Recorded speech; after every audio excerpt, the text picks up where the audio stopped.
Storytime. My maternal grandmother killed her daughter and her daughter's husband, my parents, then went on to raise me and my brother and got away with it. Died without facing consequences. So to start with this story, you need some background. I'm the younger sibling. I was under 3 when my parents went missing. We'll circle back to that. And my brother was about 6. Our birthdays are 3 years and 1 day apart. So that helps with age chronology. My brother will finally be able to tell his side of the story later this summer, early fall, as he is going to be being released from prison for getting himself into some stupid shit as a direct result of the trauma we experienced with our family. On the plus side, he will be living life on his own terms for the first time in all 36 years of his life. So cheers to that. To start this story, I don't remember my parents, but I remember the conversations around what happened to my parents. And my grandmother, who was my father figure, she was a very large, masculine, abrasive, disciplinary figure. She was my father figure. I was afraid of her, for good reason. She's the one who killed them. But they all played a part, and they planned it. My brother knew this to be true. He'd been told directly by Paul, who was the first cousin and the son of our great aunt. And they all lived in the same house together. My great-grandmother, my aunt, my great-aunt, and my grandmother's mom also lived with us at the time. She passed in, I want to say 99 or 2000. It was shortly before we moved to Ohio from Texas. Paul had some pretty severe delays, and he was easily manipulated. And he had some pretty substantial health issues. He had to start puberty with medication. He was 4 years older than my mother. They grew up together. And my brother, he said he was, I believe, 7 or 9. Kept asking him, when are they coming back? When are they coming back? And one day, Paul never drank, but when he did, he would get plastered because he was a lightweight. And one day when he had had a couple Zimas and was fully wasted, he broke down and he told my brother what happened. And I learned this when I was 15. My brother pulled me aside to tell me that I wasn't going to be able to find the parents, as I was explaining to our new friends in our newest location the story of mom and dad. Because everyone always asks, they're like, oh, where's your mom and dad? And I'm like, I don't know. After that day when he told me what I would later learn is very true, it was like a joke. Like, I would joke with my friends. They'd be like, where's your mom and dad? And I'm like, oh, supposedly my grandma killed them. Like, it was true. It was fucking true. I was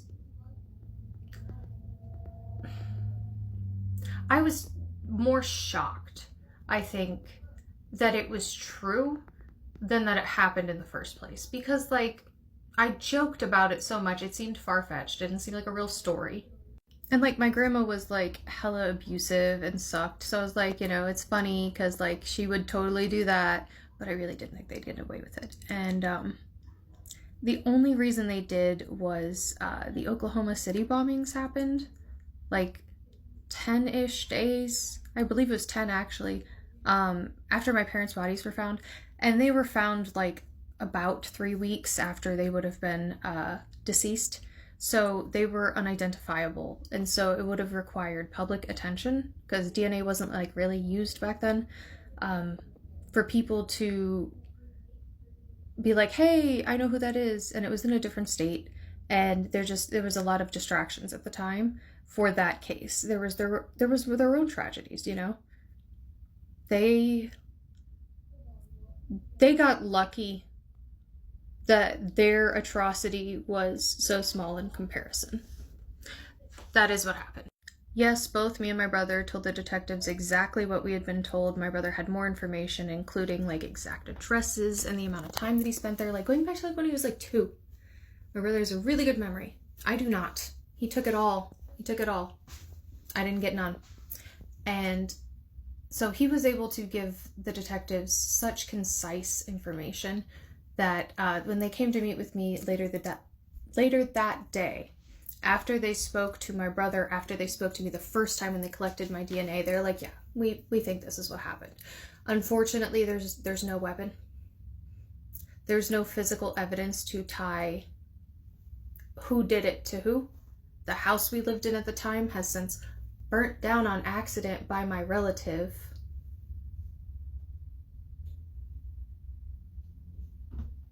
Who also serves a lot of time in prison for a lot of other things.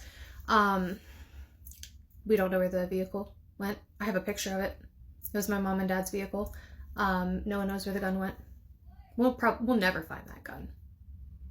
Knowing my grandma, she chucked it in some sort of body of water. God knows which one. God knows. I don't know. I learned she was a way crazier and criminal person than I ever thought when she was dying. I learned she literally went to prison for like robbing a hotel, gunpoint, a motel, going on a police chase, and she was in a stolen work vehicle. My pregnant mom, underage pregnant mom, in the back seat, like my dad passenger. My dad had a juvenile criminal history, so like he got taken in overnight and like questioned, and they did let him go because they realized he wasn't, at fault. I didn't know this shit.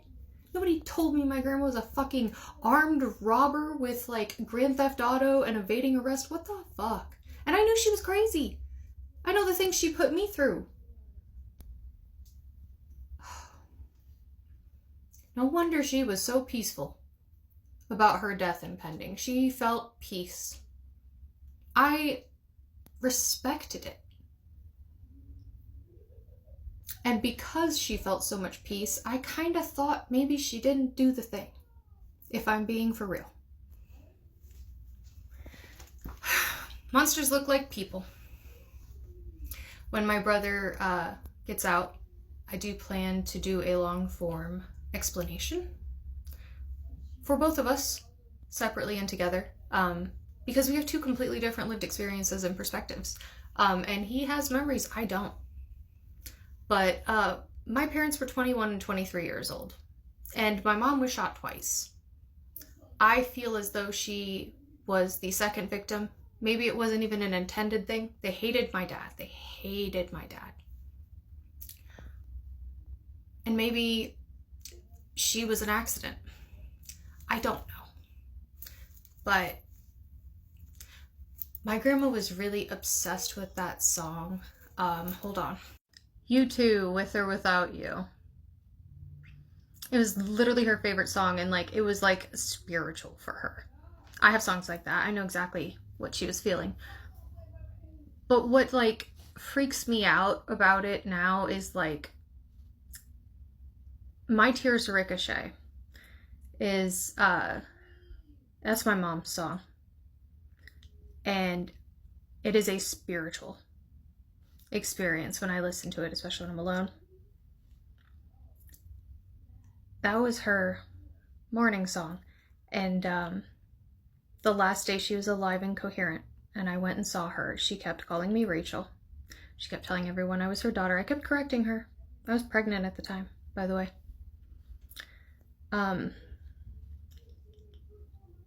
I should have known. But I didn't want to believe it, because I definitely wanted to have my parents. And my family were really good liars, and they lied about a lot of things. And so I just kind of hoped that there was no way that that could be true. And I was wrong, and it fucking sucks. And there's some other songs that I can't listen to Bigger Than the Whole Sky. There's so many movie and TV tropes that make me cry like a little bitch. I'm okay, but I'll never be okay. I wasn't okay when they were just a question mark.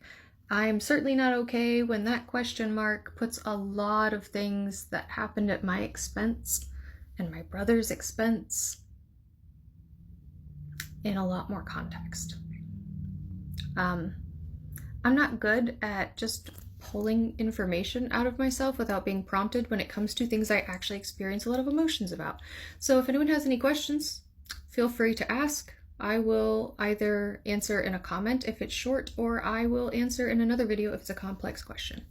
Thank you for listening to my story time about my parents, Rachel Burr and Brian Burr, being unidentified, cold case murder for 28 plus years, and how the people who raised my mother, one of those people who birthed my mother, were the reason they are no longer alive today, and that they managed to die without consequences. Thank you.